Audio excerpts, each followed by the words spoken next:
most of us, if we're real honest, even if you're a Christian or you believe in God or you're a church person or whatever, for the most part, we're not really on a truth quest, and we're not really on a do the right thing quest. We're on a happiness quest. I want to be happy. So you give me 3 options or 2 options, or suddenly I'm choosing a major or a school or whatever it is, and my inclination is, and it's that heart thing, is which of these will make me happiest, and I just tend to drift toward happy.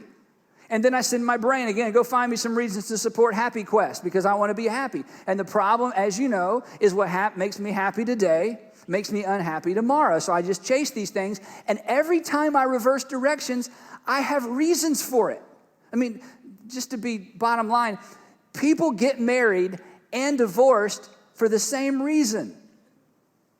Well, he makes me happy. Well, now he doesn't make me happy. She makes me happy. I think I'll be happy if I'm married. I'm not happy anymore.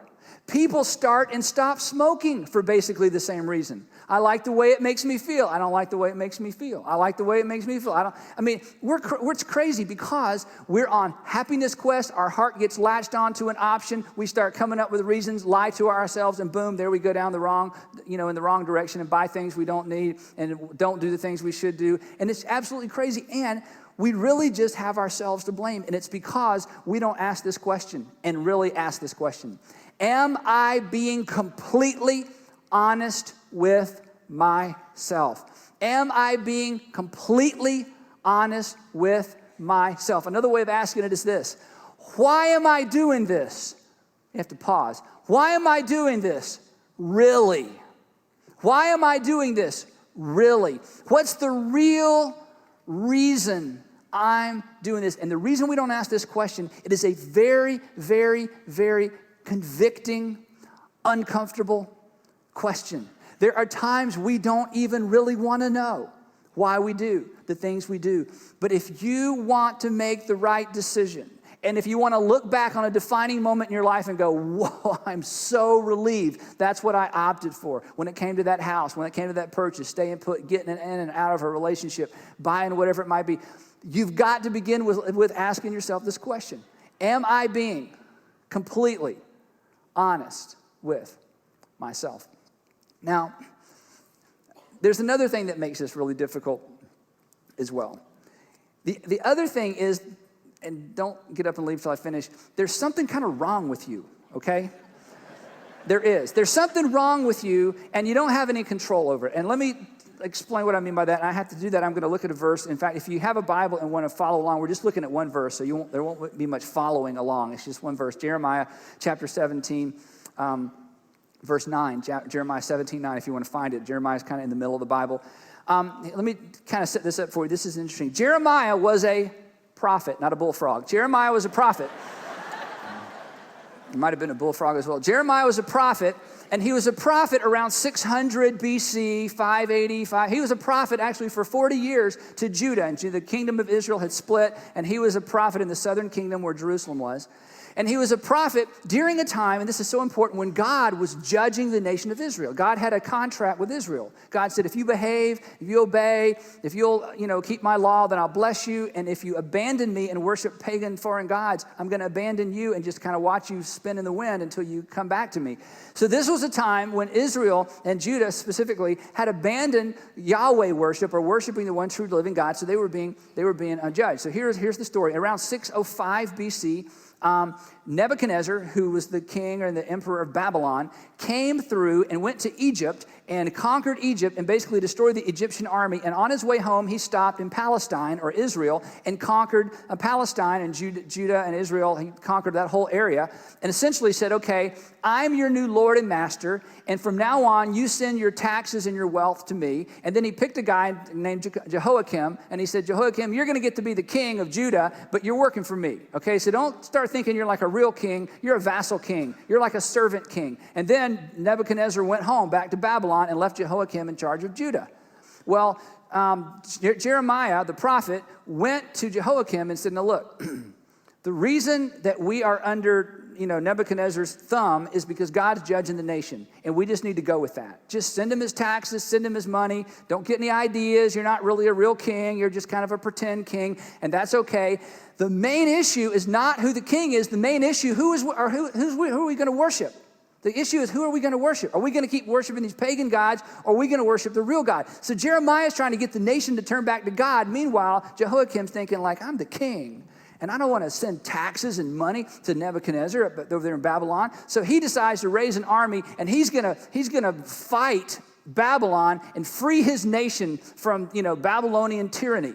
And Jeremiah the prophet's like, okay, that's a really bad idea. Then he goes to Jehoiakim and says, that's a really bad idea. Number one, do you know how big they are? It would be like Hilton Head, South Carolina, declaring war on the United States, essentially. And no offense if you're from Hilton Head, but you can imagine trying to raise an army and saying, hey, we're not part of the United States anymore. We're not, it would take about 3 hours for that to be over with, okay? Well, that's essentially what Jehoiakim does, because he gets all puffed up and arrogant, and Jeremiah is going, Jehoiakim, you can't defeat Nebuchadnezzar, and besides, God's not going to honor it because God's judging you. The issue isn't how big is your army, the issue is who is your God.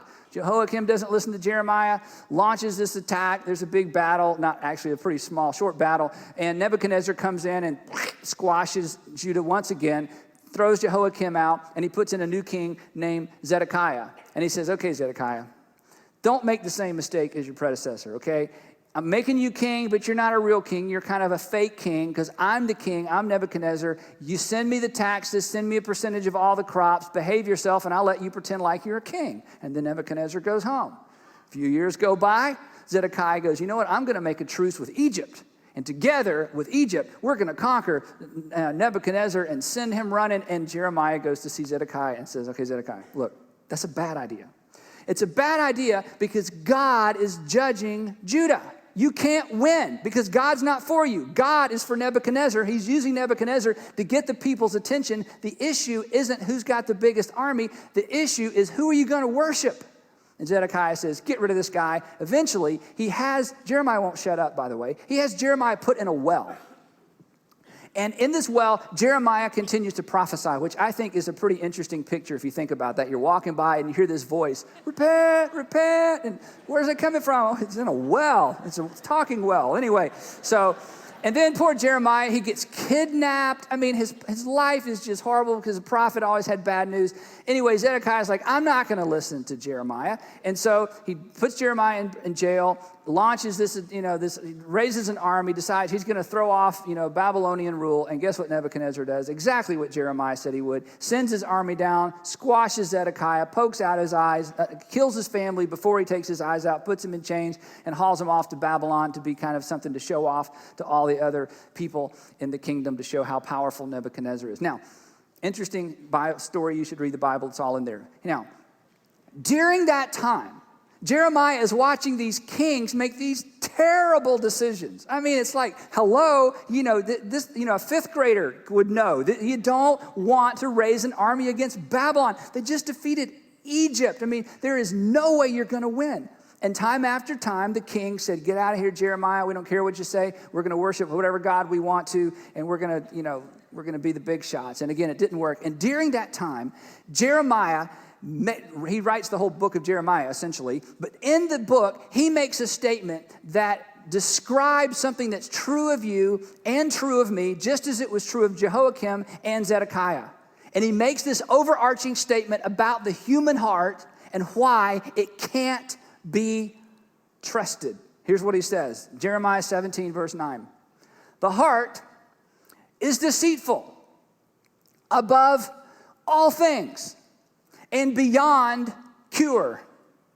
Your heart, my heart, your mama's heart, your children's heart, your grandbaby's heart. Now you're going, no, not my grandbaby. My grandbaby's perfect. Your grandbaby was born with a deceitful heart. Just give him or her a few years. You'll see it, all right? The heart is deceitful above all things. And then listen to this last phrase. And beyond cure. Do you know what that means? It means it can't be, say it with me, cured. Yeah, you don't have to be a professional preacher to understand. It means there's no cure.